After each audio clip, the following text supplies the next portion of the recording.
The straight facts about this massacre is the reason that we out here right now. Because just like Brother Ern would tell you, my job is to serve my community, to protect my community.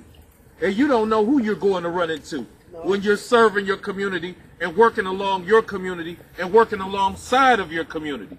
So with that being said, I cannot buy that type of excuse, because that's exactly what it is. It's an excuse.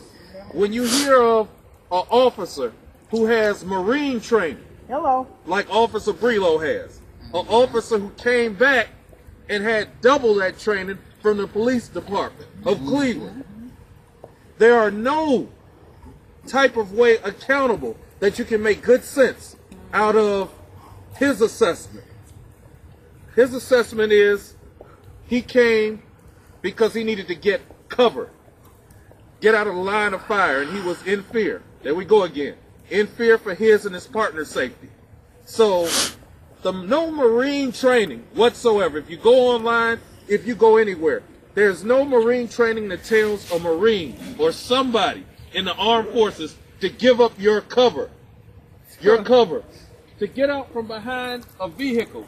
To stop from crouching and get on top of your own vehicle and start firing, because now you're in the way of everybody's gunfire. And then you jump on top of one hood to the other like John McClane from the Die Hard movie and fire down. So if he had been hit, he would have deserved to have been hit, because there's no training that tells you to give up your position and take a high ground and get shot.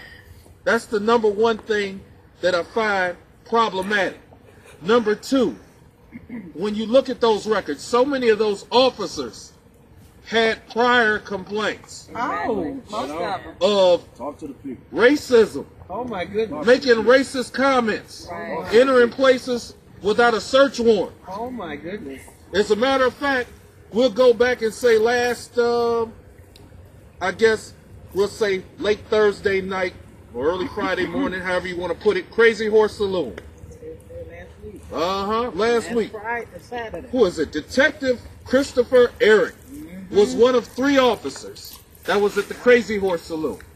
I guess he must have been so terrified himself. And there was a gun incident on the outside of the Crazy Horse Saloon. Now the 3 officers together, they arrested somebody for disorderly conduct on the inside. But right now the union leader for the police department couldn't even stand up for this particular officer yet, because he was investigating, because there were shots fired on the outside of that. And the important thing is the keyword patrons. That means our fearful officer and 2 other officers were patrons on the inside of the strip club. So by the reports coming in, it lets you know that even if it wasn't him, there's still some bullets, there's guns, that these so-called artists that have been relieved, they haven't been relieved of their weapons. They're still out there waiting for everything to blow over. So that's one of the reasons why we're out here. The facts are, we refuse to let this blow over. Hello. That's our main thing. We refuse to let this blow over and to die. So in less than a minute and a half, how do I know that we're on the right type of path?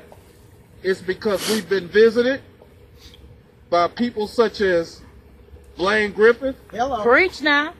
People such as Blaine Griffith that came into the Black on Black crime meeting. Hello. To let us all know that the Attorney General's report was going to devastate. It was going to mess up the investigation. There's no way that that police report is going to mess up an investigation, because a grand jury can be found. I'll repeat that again. A grand jury can be found to try all 13 officers. And how do we know that? Because the system was not biased enough when Anthony Sowell, who was called a murderer in the newspaper every day, and they still found people who said that they would not be biased in one way or the other to try this man and convict this man. So I know you cannot dumb down the people with that type of rhetoric. So with that being said, no, that Attorney General's report was necessary, because we have never in our lifetime got that type of history. We've never got that type of history put into our hands so we could look at it and decide things for ourselves. So with that being said, our position is black on black crime. We're not just focusing on 2 officers. We're focusing on all 13 officers. There you go. All 13 officers, because that's systemic failure, and I want you to understand this.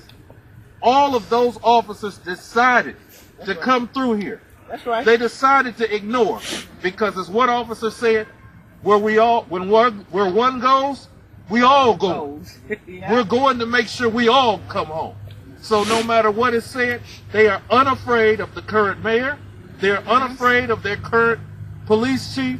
They are unafraid, and it's time for us to cause them to continue to draw phony tears. Right. Phony tears, and to even get up there and say, I don't remember jumping up on the hood. That's what they said. had to remember him jumping up there. Said he don't remember. He don't remember jumping up on the He hood. said he Well, don't it's up to us to remind him that he jumped up on the hood and make sure that all 13 of them pay. That's the basic statement right there, and I thank you.